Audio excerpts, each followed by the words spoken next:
Jumpa kembali di materi biologi. Pada saat ini kita akan membahas tentang sel tumbuhan.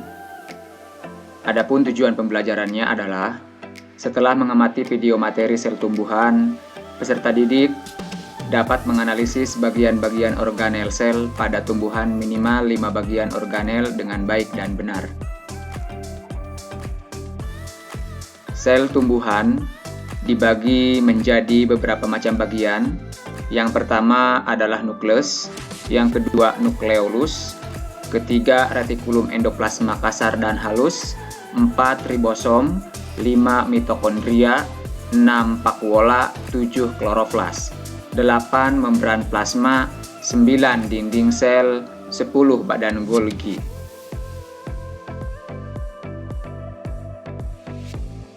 Bagian yang pertama, nukleus. Fungsi nukleus yang pertama yakni untuk menyimpan berbagai informasi genetik.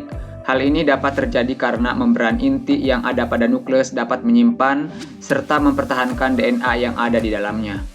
Seluruh informasi pada makhluk hidup akan tersimpan di nukleus, sehingga tiap penelitian memerlukan nukleus untuk mengidentifikasi informasi genetik dari makhluk hidup tersebut. Selain mengontrol seluruh kegiatan dari sel-sel lain, nukleus yang ada pada tumbuhan juga memiliki fungsi untuk mengatur pertumbuhan sel-sel lain yang ada di dalam tubuh tumbuhan. Di dalam tumbuhan, ada hingga beribu-ribu atau bahkan berjuta-juta sel, dan seluruh sel tersebut diatur oleh nukleus supaya dapat bekerja dengan baik. Nukleus berfungsi sebagai tempat replikasi dan transkripsi. Artinya, nukleus menjadi tempat bagi DNA untuk melakukan replikasi.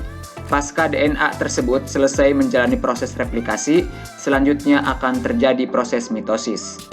Nukleus juga mempunyai fungsi untuk mengendalikan metabolisme dari tubuhnya. Pengendalian metabolisme ini dapat dilakukan karena di dalam nukleus terdapat proses yang bisa untuk menghasilkan protein.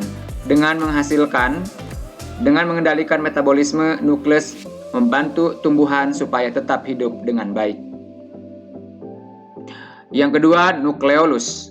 Nukleolus adalah tempat dalam nukleus, tempat daerah-daerah kromosom berbeda yang mengandung gen untuk bertemu RNA ribosom. Di sini, RNA disintesis dan dikombinasikan dengan protein untuk membentuk subunit ribosom, mayor dan minor, yang ketika diarahkan ke sitoplasma melalui pori-pori perpustakaan, dapat menyatukan untuk membentuk ribosom pada saat terjemahan atau sintesis protein. Nukleolus memiliki fungsi mengatur ribosom. Semakin besar jumlah dan ukurannya, semakin besar sintesis protein atau protein sel. Bagian fibrilar yang padat lebih sentral dan dibentuk oleh RNAR dan protein ribosom. Bagian granular lebih perifer dan dibentuk oleh subunit ribosom dalam formasi. Daerah pengorganisasian nukleolus adalah kromatin yang terkait dengan nukleolus, yang dapat pembagiannya dekat dengan satelit atau penyempitan kedua dari kromosom akrosentrik. 13, 14, 15, 21, dan 22. Ini bukan struktur kompak karena invasi nukleoplasma dicatat. Ribosom terbentuk dari protein ribosom yang diimpor dari sitoplasma dan dikaitkan dengan RNAR. Ketiga, retikulum endoplasma. Retikulum endoplasma tersusun dari selapis membran yang berlekuk-lekuk dan posisinya di dekat atau menempel dengan inti sel. Organel sel ini terdapat di sel tumbuhan dan sel hewan. Retikulum endoplasma kasar kan ditempeli ribosom, maka fungsinya berkaitan untuk sintesis protein, sedangkan retikulum endoplasma halus berfungsi untuk sintesis lemak, metabolisme karbohidrat, dan detoksifikasi racun. Berikut adalah gambar retikulum endoplasma yang bisa kamu perhatikan strukturnya. Ribosom. Kalau kamu lihat di suatu sel ada butiran kecil dan padat yang menempel di retikulum endoplasma kasar dan menyebar di sitoplasma, nah itu namanya ribosom. Ribosom itu butiran nukleoprotein yang ukurannya hanya 15-20 nanometer, paling kecil dari organel lainnya. Ada dua komponen utama ribosom, yaitu subunit besar dan subunit kecil. Saat melakukan kerjanya, kedua subunit ini bergabung dan membentuk struktur yang mirip dengan burger. Di tengah-tengah tumpukan kedua subunit yang mirip burger itu ada mRNA. Fungsi mRNA itu sebagai cetakan resep untuk bikin protein tertentu. Makanya, peran utama ribosom adalah sebagai tempat berlangsungnya sintesis protein. Ribosom juga ada di sel hewan dan sel tumbuhan. Mitokondria. Fungsi mitokondria itu penting banget untuk sel karena sebagai tempat respirasi seluler, menghasilkan energi atau ATP, dan molekul pembawa energi siap pakai. Kamu juga harus tahu nih, kalau matriks mitokondria itu punya DNA dan ribosomnya sendiri. Jadi dia mandiri dalam produksi enzim untuk respirasi seluler. Keren banget kan? Mitokondria ini terdapat di organel sel tumbuhan maupun organel sel hewan ya. Nah, kalau kamu lihat dari struktur sel secara umum, mitokondria rata-rata menyebar di sitoplasma. Mitokondria banyak juga loh ditemukan di sel-sel yang butuh banyak ATP buat bekerja, contohnya sel otot. Kamu tahu nggak sih, mitokondria itu asalnya dari bahasa Yunani loh. Mitokondria terdiri dari dua kata, yaitu mitos yang artinya benang dan kondros yang artinya butir. Jadi, kalau dilihat dari mikroskop, bentuknya seperti benang, tapi kalau diperbesar, bentuk aslinya itu seperti butiran elips. Panjangnya sekitar 2 mikrometer dengan diameter hanya 0,5 mikrometer. Mitokondria punya dua lapis membran yang terdiri dari membran dalam dan membran luar. Di membran dalam ada krista dan matriks. Krista itu lipatan-lipatan ke arah dalam yang membuat permukaan membran dalam lebih luas. Sedangkan matriks berisi cairan yang mengandung DNA. Nah, kalau membran luar, mitokondria itu sendiri banyak mengandung protein dan lipid.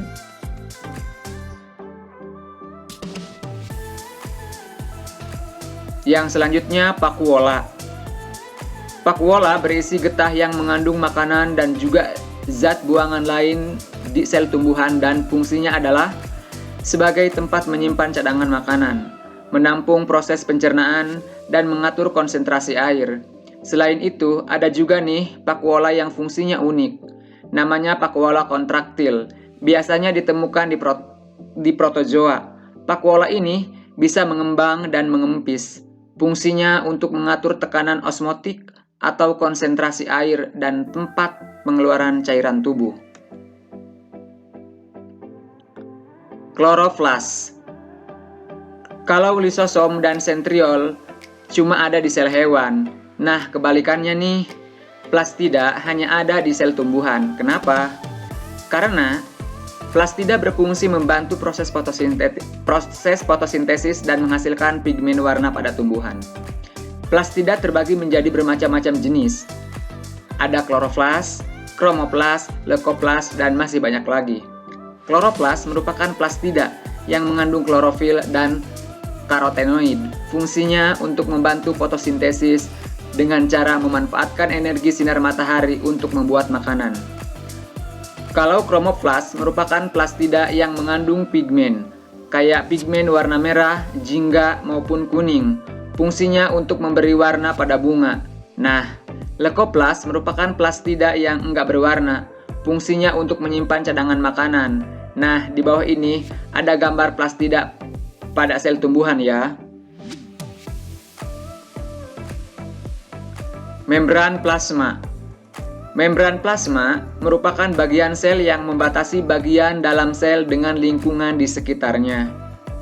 Membran ini dimiliki oleh semua jenis sel. Membran plasma merupakan bagian sel yang membatasi bagian dalam sel dengan lingkungan di sekitarnya. Membran ini dimiliki oleh semua jenis sel. Membran sel merupakan bagian terluar sel pada sel hewan dan protozoa. Namun, pada sel tumbuhan dan bakteri terletak di bawah dinding sel. Membran sel bersifat selektif permeabel. Membran ini akan menyeleksi molekul-molekul apa saja yang boleh masuk ke dalam sel. Beberapa molekul dapat lewat dengan mudah, namun yang lain harus melewati molekul transport atau bahkan tidak bisa lewat sama sekali. Yang selanjutnya, dinding sel. Apa fungsi dinding sel? Dinding sel memiliki fungsi utama yaitu sebagai penahan tekanan air yang berlebih pada saat memasuki sel, sehingga sel tidak pecah. Dinding sel pada tumbuhan memiliki fungsi analog dengan yang dilakukan oleh matriks ekstraseluler dalam sel hewan, seperti mempertahankan, memberi bentuk dan kekuatan pada sel tumbuhan. Yang selanjutnya, badan Golgi. Sebutan untuk badan Golgi bermacam-macam ya. Bisa aparatus Golgi atau khusus untuk tumbuhan disebutnya diktiosom. Letak badan Golgi biasanya ada di pinggir sel dekat membran sel. Kalau di sel hewan, badan Golgi bisa membentuk lisosom. Makanya, di sekitar badan Golgi sel hewan juga bisa ditemukan lisosom. Badan Golgi ini paling gampang dikenali loh. Bentuknya kayak kantung atau lumen, atau cakram pipih yang disebut sisterna. Kantung badan Golgi ini bisa lepas dan nantinya akan membentuk kantung-kantung kecil yang disebut vesikel. Vesikel ini ada dua macam, yaitu vesikel transfer untuk mentransfer protein dari badan Golgi ke lisosom, dan vesikel sekretoris untuk melepaskan protein atau molekul lain. Berikut ada gambar badan Golgi atau diktiosom pada sel hewan dan tumbuhan.